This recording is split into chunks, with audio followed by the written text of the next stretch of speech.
Bonjour à toutes et bonjour à tous, bienvenue sur la chaîne Découvrir, Investir et S'enrichir. Vous êtes dans la playlist Bourse, faut-il investir sur? Donc aujourd'hui nous allons voir l'entreprise Steph. Donc actuellement vous pouvez voir que la société Steph est à 103,80 € plus 2,57%. On va aller regarder tout de suite ce que fait l'entreprise. Donc Steph est spécialisée dans les prestations de transport et de services logistiques sous température contrôlée de moins 25 degrés à plus 15 degrés.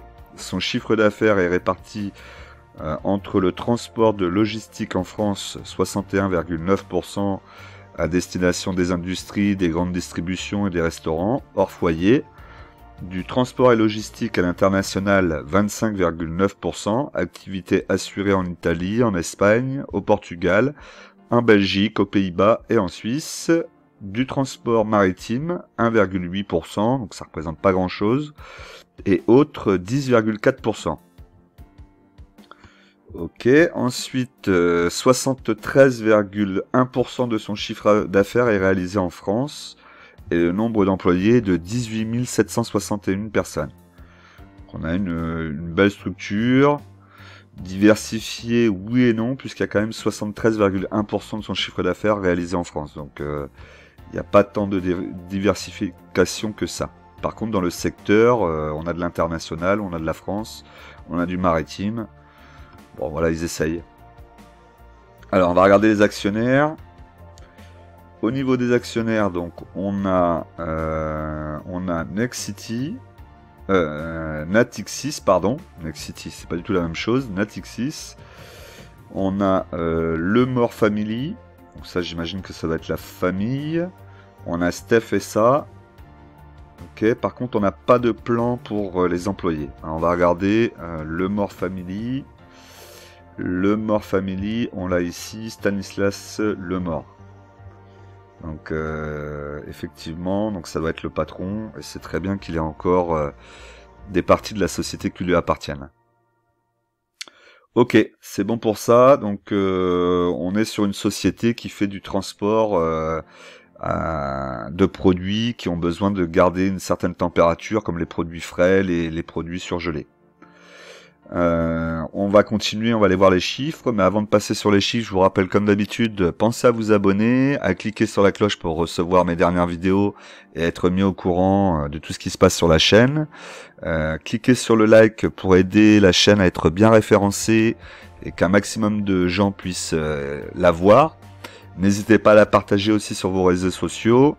Et n'hésitez pas à me laisser un petit commentaire, ça me fait toujours plaisir, et sachez que je réponds à tous les commentaires. Alors, sur la partie finance de la société Steph, alors, on va regarder donc la capitalisation qui est de 1,253 milliard. On a une valeur d'entreprise. Ici, au niveau de la dette, donc nous avons 870 millions de dettes. Et pour les capitaux propres, nous avons 884 millions. Donc ça veut dire un différentiel de 14 millions entre les capitaux propres et la dette. Donc c'est pas terrible. Ensuite, on va remonter ici, on va regarder le PER. Donc le PER est de 11,7. Donc historiquement, on va regarder ici. Sur les 13 dernières années, on est à 10,4. Donc effectivement, on est peut-être un petit peu haut sur la valeur de l'entreprise. Ensuite, le rendement, donc 2,78 cette année. On voit que l'année dernière, il était de 5,49. Et par la suite, il va aller vers les alentours de 3%. D'accord, donc le rendement se tient pas trop. On va regarder sur le petit tableau ici, sur votre droite. Donc on peut voir que 2020, on a eu un dividende versé qui représentait 68,26%, ce qui reste pas quand même énorme. Hein. Tant qu'on n'est pas au-dessus des 70, en général ça va. Et ensuite on tomberait là sur 32,40% de versement de dividendes. Bon, je sais pas pour 2020, pourquoi est-ce qu'ils ont fait ça, peut-être un truc exceptionnel. À voir. Si vous avez la réponse, n'hésitez pas à me le dire dans les commentaires. Ok, donc là on est peut-être un petit peu, on est dans le rendement habituel, donc pourquoi pas. pourquoi pas. Ensuite, donc le cours de référence est à 101 €. Donc là, actuellement, on est à 103,80, je crois, si je dis pas de bêtises, c'est ça. Donc on est un petit peu trop élevé. Concernant l'évolution ici des comptes de résultats, donc on voit que les comptes de résultats, la barre en jaune, c'est la marge d'exploitation. Elle est quand même assez basse puisqu'elle est comprise entre 3,5 et 5,5, on va dire. C'est assez bas. Et la marge nette, elle est comprise entre 2,5 et 4,5 et 4, on va dire, ici, parce que je suis généreux ici. Voilà, donc c'est même pas 4, c'est 3,65. Donc c'est quand même assez bas et il n'y a pas beaucoup de différentiel entre les deux, ce qui veut dire que s'il devait aller chercher de la marge nette dans la marge d'exploitation, ça va être assez difficile quand même. Donc ça, le point négatif. Ok, ensuite, chiffre d'affaires, 3 milliards 451 millions.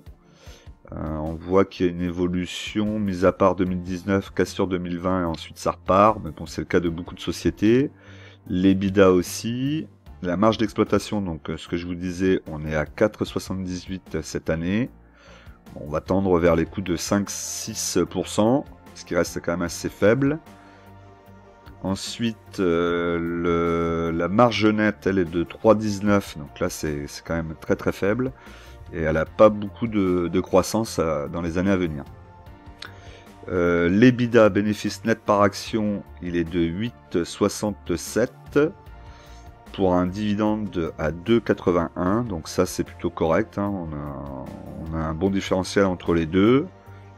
Ils ne versent pas la totalité de leurs bénéfices, et ça c'est très très bien. Ensuite, là c'est les chiffres trimestriels, alors je vous laisserai les regarder. Le bilan, donc on voit le leverage ici, qui est plutôt bien positionné. On est en dessous de 4, hein, largement. On a une petite augmentation du chiffre d'affaires ici, les barres noires. C'est assez léger. Et on a les barres bleues, donc la trésorerie pour à partir de 2021 qui semble baisser un petit peu avec un EBITDA. EBITDA, c'est cette partie-là qui aurait tendance à remonter. Bon, pourquoi pas. Après, c'est pas non plus extraordinaire comme un chiffre. Alors la dette, c'est bon, on l'a vu. Le leverage, on l'a vu là. On est en dessous des 3, 2,25, on aura même tendance à arriver sous les 2 en 2023, donc ça c'est plutôt très bien. On a du cash flow, heureusement, donc là pour 2021 on a 131 millions de... Le ROE, voir si on a un avantage concurrentiel, 12,4, c'est plutôt pas mal, hein. On n'est pas loin d'un avantage concurrentiel, donc plutôt positif. Les capitaux propres, donc on voit qu'ils évoluent chaque année, ils sont en augmentation. Le CAPEX, donc tout ce qui est partie investissement, on voit qu'il y a eu de l'investissement fait en 2020, 6,22%, et encore on revient sur du 3,5-4% maximum. Donc ça c'est plutôt correct. Les chiffres sont pas catastrophiques en fait, hein, quand on regarde, mais c'est pas non plus extraordinaire. C'est surtout les marges moi qui me posent problème. Ici le flottant 22,7%. Donc les marges surtout marge nette et marge d'exploitation, et la partie dette et capitaux propres qui sont très proches l'une de l'autre. Voilà pour ce qui était des finances. On voit ici donc qu'il y a une acquisition qui a été faite. Donc on va regarder ça rapidement. Ensuite on ira voir le graphique. Alors dans les actualités du groupe, on voit que Steph vers l'acquisition de Longdon Group. Donc c'est une information qui est sortie le 20/10, donc c'était le mois dernier. Donc Steph annonce avoir signé avec Nagel un protocole concernant l'acquisition de Longdon Group, spécialiste du transport sous température dirigé et acteur majeur de l'import-export de produits alimentaires frais et surgelés entre le Royaume-Uni et l'Europe continentale. D'accord. Donc là, du coup, il reprendrait un marché qui se fait avec l'Europe, avec le Royaume-Uni, pardon. Ouais, pourquoi pas. Pourquoi pas, ça peut leur rajouter quelque chose. La problématique de ce genre de société, pour moi en tout cas, c'est qu'ils ont énormément de frais pour tout ce qui est le fonctionnement des véhicules. Il faut mettre l'essence coûte très cher, les taxes aussi. Vous avez aussi les camions réfrigérés qui emmènent les aliments, bah, c'est pareil, il leur faut aussi régulièrement être révisés, remettre du froid à l'intérieur. Bon voilà, tout ça fait que la société, moi, ne m'emballe pas plus que ça. Ça serait un peu, c'est un transporteur hein, dans tous les cas. Donc c'est investir dans les transporteurs et on sait qu'aujourd'hui les transporteurs c'est pas ce qu'il y a le plus viable. Il y a beaucoup de concurrence avec des chauffeurs étrangers. Il y a il y a les véhicules à entretenir. Il y a l'essence qui augmente. Il y a les taxations. Bon, il y a beaucoup de choses qui font que pour moi c'est un business qui peut disparaître du jour au lendemain, même si on a vu hein, qu'on n'était pas très loin d'un avantage concurrentiel. Après c'est vrai que je me suis posé la question pendant pas mal de temps parce que les camions je les vois tout le temps aussi, j'imagine que vous aussi. Dans ma région je les vois énormément. Et pendant un moment je me suis dit tiens ça serait peut-être pas mal. J'avais fait déjà une première analyse sur l'entreprise et c'était pas concluant. Alors sur le graphique journalier, donc on peut voir qu'on est actuellement dans un canal haussier là qui est symbolisé par un bas. Là vous pouvez les voir hein, en haut et en bas. Voilà, on a un support ici donc à 99,80. Donc là on voit que c'était venu le tester. Et on a fait une grosse mèche là qui est en train de reprendre quasiment la totalité de la bougie rouge. Ensuite, on voit la résistance ici à 113 €. Donc 113 € pour être un objectif de vente. Donc ça fait 10 € si jamais vous veniez à rentrer dessus aujourd'hui aux alentours de 100. Après, sous combien de temps, je ne sais pas. On voit ici la moyenne mobile à 20 jours qui a l'air de casser un... ce qu'il faudrait pas, c'est que ça vienne traverser la ligne bleu clair ici, qui est la tendance haussière. Donc ça pourrait casser ici le support pour avoir une occasion d'y rentrer et qu'ensuite ça reparte et que le support devienne résistance. Mais il faudrait pas que ça vienne casser la ligne bleue ici qui représente le range haussier actuellement.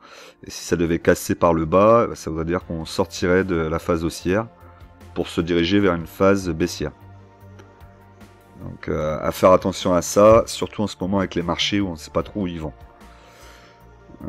Voilà ce que je pouvais dire. On va regarder sur du long terme pour voir si la société évolue bien sur du long terme.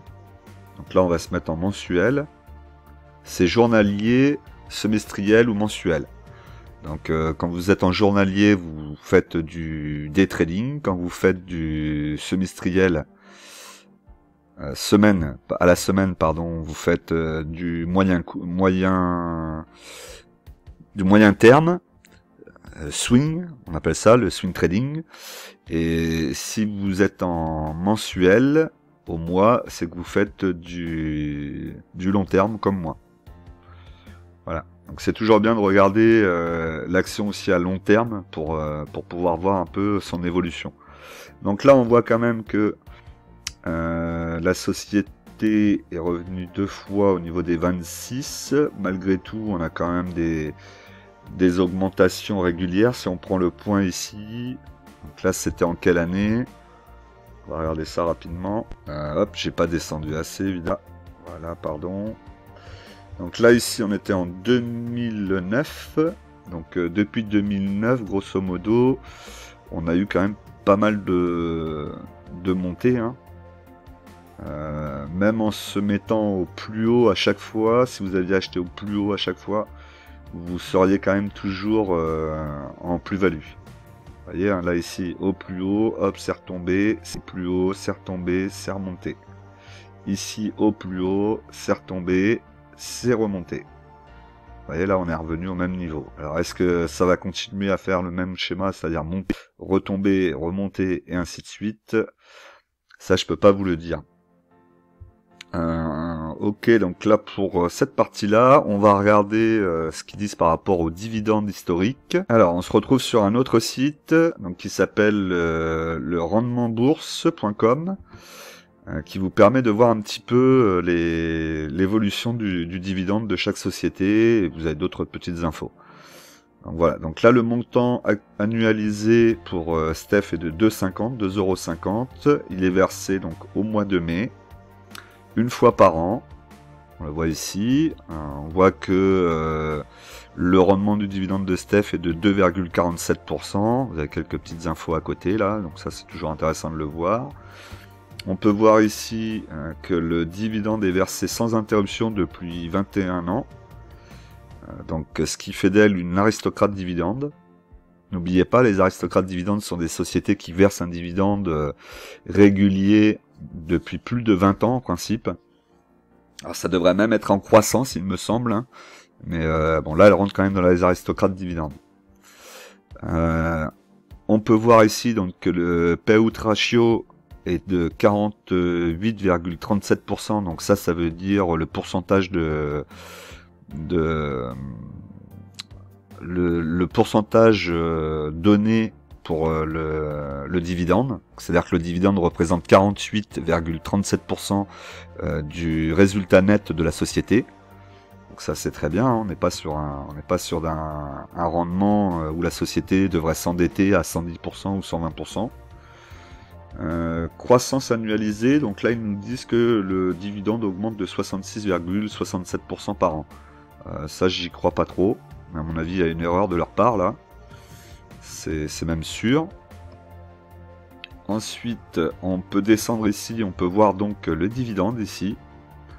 Donc là on voit par année, donc on voit que depuis 2020 ça a bien augmenté. Ensuite on voit 2005 on a eu un split d'action, 4 pour 1. Ensuite c'est reparti à la hausse. Et effectivement si vous regardez là vous voyez bien qu'on a vraiment une évolution, hein, sur de 2006 à 2019.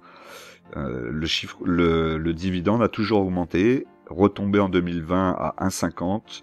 Et là, pour 2021, il réannonce 2,50. Effectivement, le dividende est plutôt assez propre. Avec le split d'action, ça explique le fait que le dividende est baissé un peu par rapport à l'année d'avant. 4,40, alors 3,42. Là, on était à 2,76. Et là, on se retrouvait à 0,76.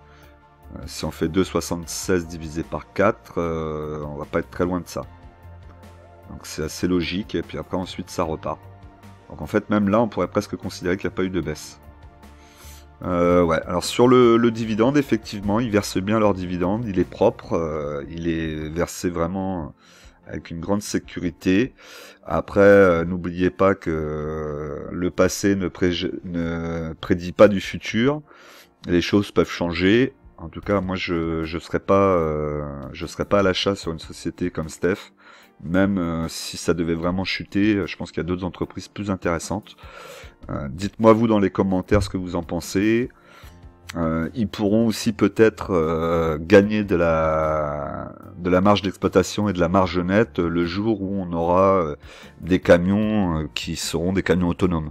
Puisque bah, là, vous aurez déjà le chauffeur, vous aurez plus les salaires à payer. Et puis en plus, si vous êtes sur un camion à hydrogène ou puisque je pense qu'on va avoir des camions à hydrogène, moins possible d'avoir des camions électriques que des camions hydrogène. Et donc du coup, camion à hydrogène voudra dire sans doute moins cher aussi en essence.